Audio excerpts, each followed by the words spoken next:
Hello everyone, welcome to our YouTube channel Shiksha Alliance. Today we are going to start our daily current affairs session in which we will cover important news from several newspaper, PIB and various government sources. So let's begin our session. Our first topic is radio interference from satellite. तो जो radio interference हो रहा है satellite से उसके बारे में जानेंगे, फिर रेडियो स्पेक्ट्रम पॉल्यूशन के बारे में भी जानेंगे। Radio telescope are used by astronomer to study the universe, but the growing number of satellite and wireless technology is causing interference that could hide important data from this telescope. जो radio telescope है इसका उपयोग किया जाता है astronomer के द्वारा ताकि वो स्टडी कर सके यूनिवर्स को, लेकिन जो बढ़ रहा है नंबर ऑफ सैटेलाइट और वायरलेस टेक्नोलॉजी ये इंटरफियर कर रहा है, जिसके कारण इंपॉर्टेंट डाटा जो है जो ये टेलीस्कोप ले पाते हैं वो हाइड हो जा रहे हैं। एग्जाम्पल के तौर पर आप कंसिडर कर सकते हैं जो सैटेलाइट नेटवर्क है आपका, जैसे कि स्टारलिंक हो गया, OneWeb हो गया, इन्होंने थाउजेंड्स ऑफ सैटेलाइट को भेज दिया है जो कि ट्रांसमिट कर रहा है रेडियो वेव्स को सरफेस में। ये क्या कर रहा है, हिंडर कर रहा है। What is radio spectrum pollution? Radio spectrum pollution होता क्या है? Radio spectrum pollution occurs when there is interference caused by multiple signal occupying the same frequency range। Radio spectrum pollution तब होता है जब इंटरफेरेंस होता है multiple signal occupying same frequency range के कारण। Radio signal arriving on Earth from astronomical objects are extremely weak and easily masked by man-made interference। जो radio signal आपका अराइव होते हैं अर्थ में एस्ट्रोनॉमिकल ऑब्जेक्ट है वो काफी वीक होते हैं और आसानी से मास्क हो सकते हैं मैन मेड इंटरफेरेंस के कारण।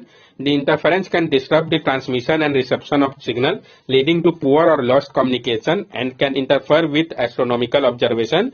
It can also potentially cause safety hazard in critical industry like aviation and emergency services।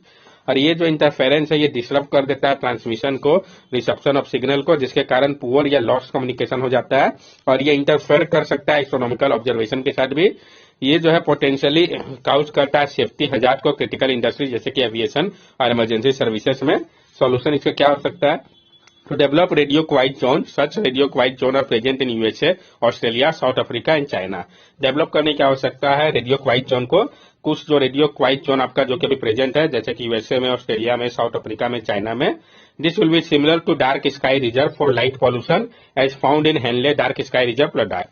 ये आपका सिमिलर है जैसा कि डार्क स्काई रिजर्व है लाइट पॉल्यूशन के लिए जो कि आपका पाया जाता है Hanle dark sky reserve Ladakh में। तो कहाँ पे ये इंपॉर्टेंट हो जाता है? रेडियो इंटरफेरेंस जो है सैटेलाइट से ये थ्रेटन कर रहा है एस्ट्रोनॉमी को। तो हम जानेंगे स्पेक्ट्रम, रेडियो वेव सबके बारे में। स्पेक्ट्रम रिफर्स करता है जो रेंज होता है फ्रीक्वेंसी का इलेक्ट्रोमैग्नेटिक रेडिएशन जो कि इंक्लूड करता है visible light, radio waves, microwaves, X ray और सबको। ये जो फ्रीक्वेंसी होता है इसको टिपिकली मेजर किया जाता है हर्ट्ज में जो कि यूनिट होता है एक्सप्रेस करने के लिए नंबर ऑफ साइकिल पर सेकेंड को। Radio waves are longest wavelength emission on the electromagnetic spectrum। They are generally used in communication। जो रेडियो वेव्स होता है ये लॉन्गेस्ट वेवलेंथ एमिशन होता है इलेक्ट्रोमैग्नेटिक स्पेक्ट्रम पे, इसी कारण इनका उपयोग किया जाता है कम्युनिकेशन के लिए।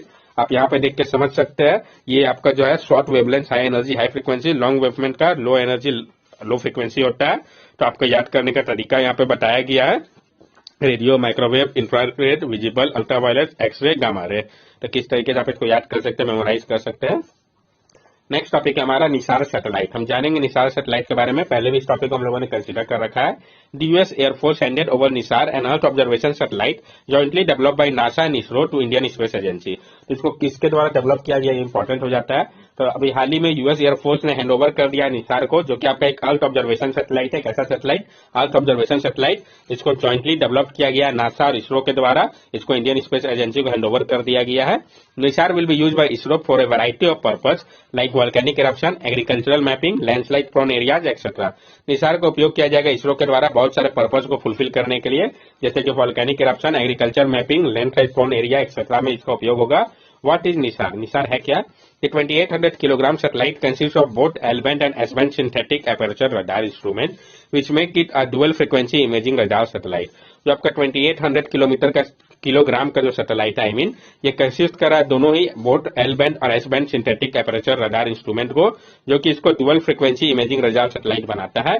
While NASA has provided the L-band radar, GPS, a high-capacity solid-state recorder to store data and the payload data subsystem, ISRO has provided the S-band radar, GSLV launch system and spacecraft।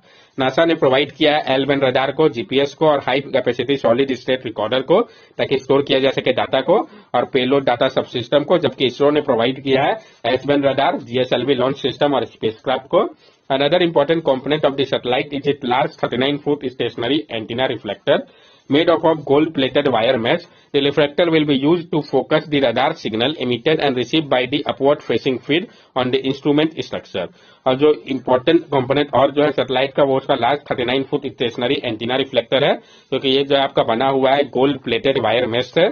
ये जो reflector है इसका उपयोग किया जाएगा focus करने के लिए, जो रडार सिग्नल इमिट होंगे और जो रिसीव किए जाएंगे अपवर्ड फेजिंग फीड और इंस्ट्रूमेंटल स्ट्रक्चर के द्वारा, तो उसके ऊपर फोकस करने में इसका उपयोग होगा।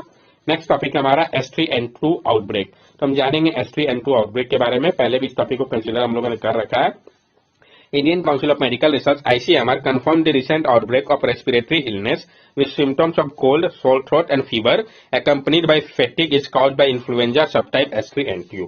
तो हाल ही में Indian council of medical research ने कंफर्म किया है जो रिसेंट आउटब्रेक हुआ है रेस्पिरेटरी इलनेस का, जिसमें जो सिम्टम्स है आपका कोल्ड, सोर थ्रोट, फीवर का, इसको देखा गया फैटिक के साथ, जो कि आपका इन्फ्लुएंजा सब टाइप S3N2 के कारण हुआ है। There are 4 type of seasonal influenza virus, type A, B, C and D। Influenza A and B virus circulate and cause seasonal epidemic of disease. 4 type है सीजनल इन्फ्लुएंजा वायरस का, type A, type B, type C, type D।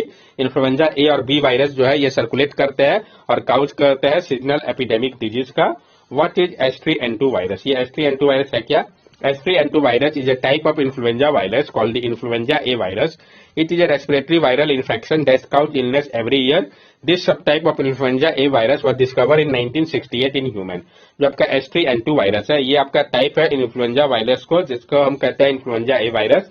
ये आपका respiratory viral infection है। कैसा? तो viral infection है जिसके कारण इलनेस हर एक साल होता है।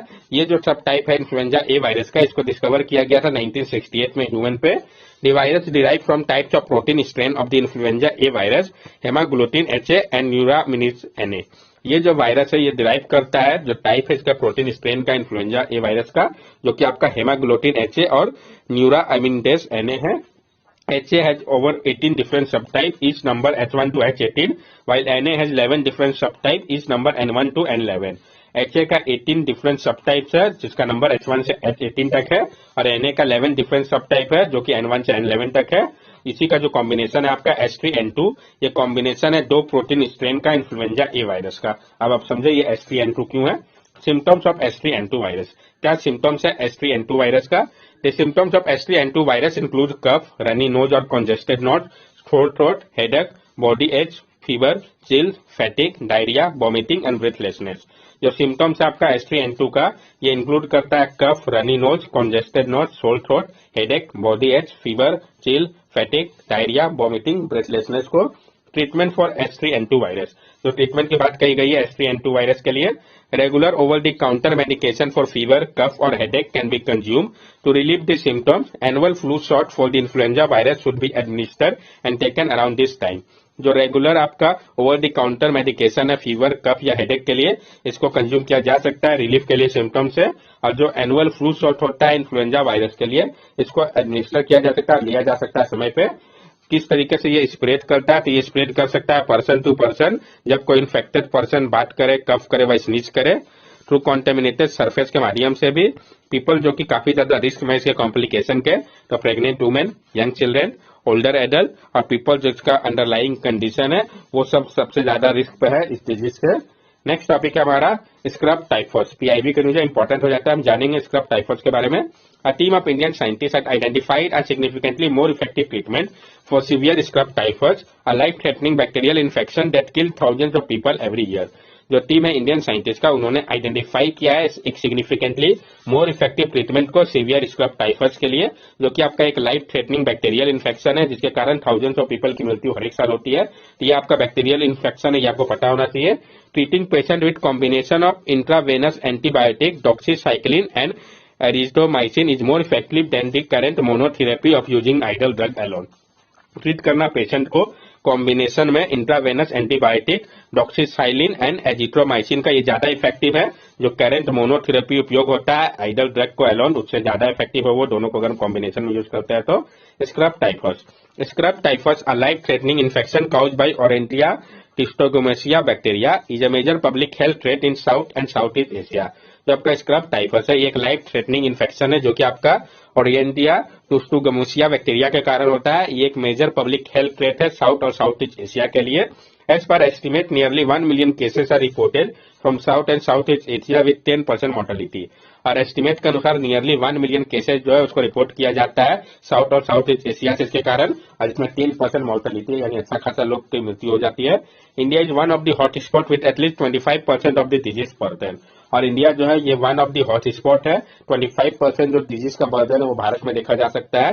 ये आप देख सकते हैं काउ सिम्टम और ट्रीटमेंट की जो यहाँ पे बारिश की गई है। तो इन्फेक्शन जो आपका बैक्टीरिया जिसका नाम ओरिएंटिया टुस्टोमोसी है उसके कारण होता है। बैक्टीरिया इंटर करता है ह्यूमन बॉडी में, जो बाइट होता है लार्वल माइट का, इसके कारण इंक्यूबेशन पीरियड इसका 6 से 20 डेज होता है। सिम्टम्स क्या है, तो बहुत ज्यादा फीवर आना, चिल लगना, rigors, severe myalgia, body ache, intense headache, throat pain, dry cough, chest pain, breathlessness, ये सारे इसके सिम्टम्स है। डायग्नोस्टिक फाइंडिंग क्या है, तो discharge less than 1 centimetre in diameter होता है। ये कॉन्सील करता है मॉइस्ट एरिया में बॉडी के।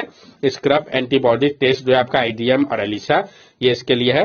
अब प्रिवेंशन की हम अगर बात करें तो प्रोटेक्टिव क्लोथिंग हो गया और यूज करना इंसेक्ट रिपेलेंट का, ये इसका प्रिवेंशन मेजर है। नेक्स्ट टॉपिक हमारा जीन एडिटिंग इन एम्ब्रायोस। तो जीन एडिटिंग की बात कही गई एम्ब्रायोस में, इसके बारे में हम जानेंगे। A new study published in the journal Nature Communication has warned of the potential consequences of gene editing technology, which is still not fully understood. एक जो नया स्टडी था जिसको पब्लिश किया गया है जर्नल नेचर कम्युनिकेशन में, इसमें वार्न किया गया है जो पोटेंशियल कंसिक्वेंस हो सकता है जीन एडिटिंग टेक्नोलॉजी का, जिसको अभी पूरी तरीके से नहीं समझा गया है। की फाइंडिंग क्या है, using cluster regulatory interspace short palindromic repeat CRISPR to delete harmful disease causing mutation could create more problem. उपयोग करके cluster regulatory interspace short palindromic repeat CRISPR का जो डिलीट किया जा रहा है हार्मफुल डिजीज काउजिंग म्यूटेशन को, इसके कारण और ज्यादा प्रॉब्लम हो सकता है। CRISPR could lead to extensive gene copying from one parent to another, potentially increase the risk of disease. CRISPR जो है इसके कारण एक्सटेंसिव जीन कॉपिंग हो सकता है एक पैरेंट से दूसरे पे, जिसके कारण जो रिस्क होगा डिजीज का वो और ज्यादा बढ़ जाएगा। The extent of DNA damage induced by CRISPR and how cell respond to it is still not fully known. और जो एक्सटेंट है डीएनए डैमेज का जो कि CRISPR के कारण हो रहा है, वह जो सेल रिस्पॉन्ड कैसे करेगा इसको, ये अभी तक पूरी तरीके से नहीं समझा जा सका है। The technology used to test gene editing embryos could reduce the accuracy of genetic testing, leading to the misdiagnosis of embryo. और जो टेक्नोलॉजी जिसका उपयोग किया जा रहा है टेस्ट करने के लिए जीन एडिटेड एम्ब्रॉयो को, ये रिड्यूस कर देगा एक्यूरेसी को जेनेटिक टेस्टिंग का, जिसके कारण मिस डायग्नोसिस हो सकता है एम्ब्रॉयस का। The research concluded that such limitation must be addressed before gene editing technology can be used. और रिसर्चर ने कहा है कि ये सारे जो लिमिटेशन है इसको एड्रेस करने की आवश्यकता है जीन एडिटिंग टेक्नोलॉजी को उपयोग करने के पहले। Previously, a Chinese scientist who announced the birth of gene-edited twins in 2018 has used CRISPR to make the embryos resistant to the human immunization with the virus. इसके पहले चाइनीज साइंटिस्ट ने announce किया था जो बर्थ हुआ था gene edited twins का 2018 में उपयोग करके क्रिस्पर का, कि वो जो एम्ब्रॉयस है वो रेजिस्टेंस है एचआईवी से। जीन एडिटिंग होता क्या है, The genome editing, also called gene editing, is a group of technology that allow genetic material to be added, removed or altered at particular location in the genome. तो genome editing या जिसको हम gene editing भी कहते हैं, ये एक group है टेक्नोलॉजी का जो कि अलाउ करता है जेनेटिक मटेरियल को ऐड करना, रिमूव करना या अल्टर करना एक पार्टिकुलर लोकेशन में जीनोम के। 3 टेक्नोलॉजी जिसका ज्यादातर उपयोग किया जाता है जीन एडिटिंग के लिए, क्रिस्पर जो कि एसोसिएटेड है प्रोटीन 9 Cas9 हो गया, ट्रांसक्रिप्शन एक्टिवेटर जैसे कि इफेक्टर न्यूक्लियस हो गया टेलेन, और जिंक फिंगर न्यूक्लियस जेडेफेन हो गया, ये 3 मेन है। क्रिस्पर Cas9 सिस्टम जो है ये आपका एक यूनिक टेक्नोलॉजी है जो कि इनेबल करता है एडिटिंग को पाथ में जीनोम के रिमूव करके ऐड करके या अल्टर करके सेक्शन को डीएनए का। यहाँ पर आप देख सक रहे हैं guide RNA gRNA guide Cas9 right part of the genome में, और ये एंजाइम Cas9 है आपका सेकंड पिक्चर में आप देख सकते हैं जो कि एक्ट कर रहा है एक पेयर ऑफ मॉलिक्यूलर सीजर के तौर पे, और ये आपका जो है एडिटर हो गया। तो ये इस तरीके से काम करता है। That's all for daily current affairs session. अगर आपको हमारी वीडियो अच्छी लगी हो तो हमारे चैनल सब्सक्राइब करें, हमारे वीडियो को लाइक करें और ज्यादा से ज्यादा शेयर करें। These are our social media links. From here also you can stay connected with us and give us your valuable feedback. Thank you and have a nice day.